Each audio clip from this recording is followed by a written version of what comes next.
and respect, like authority and all that. But then there are cases where you're now seeing a cocktail of a first generation African family, and these kids who've, by all extents, have been brought up in the American way, to the point where they feel like they can tell the dad that you fucked up. Omosh.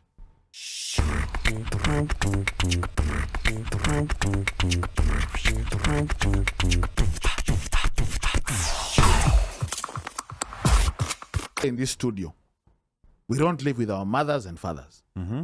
We don't. Yeah. And the last time we probably did was when we were 19, 20, 21. Before we either left and came to the US, or we left and went to college or whatever, and then we went and, some got married, but we left. So people who do not are not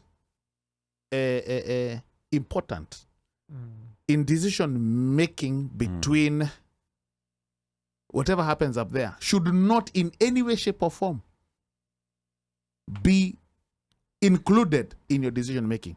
In this particular case, this mother, she failed.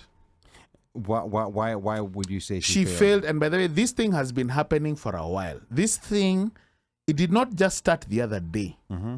No, it is not something that you just started a week ago.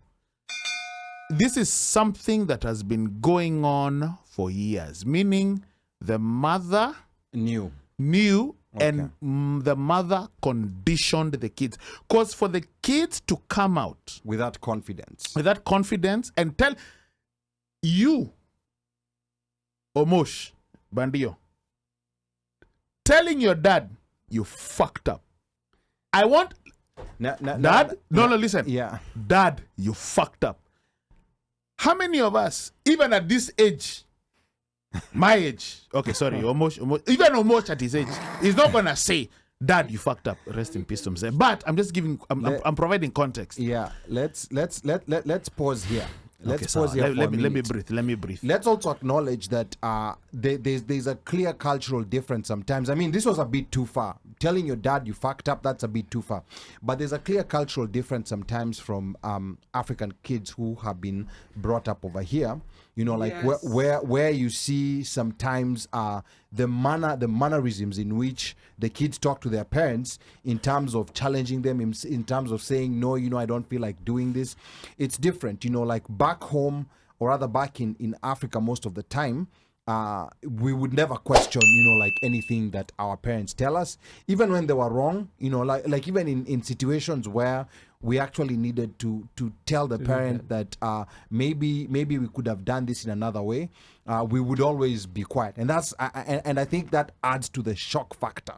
That adds to the shock factor of it adds to the shock factor of this video that we were seeing. So the part of telling the dad you fucked up, that's extreme, even by American standards. Yeah. But we also have to like realize that there are some African households that have allowed their children to grow up in the American style. And this is not all African households. There's some African households where kids still know their place and respect, like authority and all that. But then there are cases where you're now seeing a cocktail of a first generation African family, and these kids who've, by all extents, have been brought up in the American way, to the point where they feel like they can tell the dad that you fucked up. Omosh, what are your thoughts on this? This straddling both fences brings a disconnect. And just like you said, the reality of it is that the kids are disconnected, even though they're still connected to Uganda, because, you hear them saying, oh, we were in Uganda, blah, blah, blah, right? There's that part, that cultural part, or that, I think I'll say it, ile utu, haipo. It's like it went out. And then the question you'd ask is it the parents who failed to convey it? Or even though they tried to convey it, the kids did not get it, or the kids got it, but they decided to pick which hat to wear, and they were now wearing the American hat, which allows them to go in and chastise the father, the parent, the one who is keeping a roof over their heads, the one who's paid their way through whatever it is, the one who has raised them to date. Whatever happened between the mother and him is between the mother and him, has nothing to do with them. The relationship between the parents was never there because of the kids. The kids were offspring of that relationship. They are not the ones who brought that relationship in.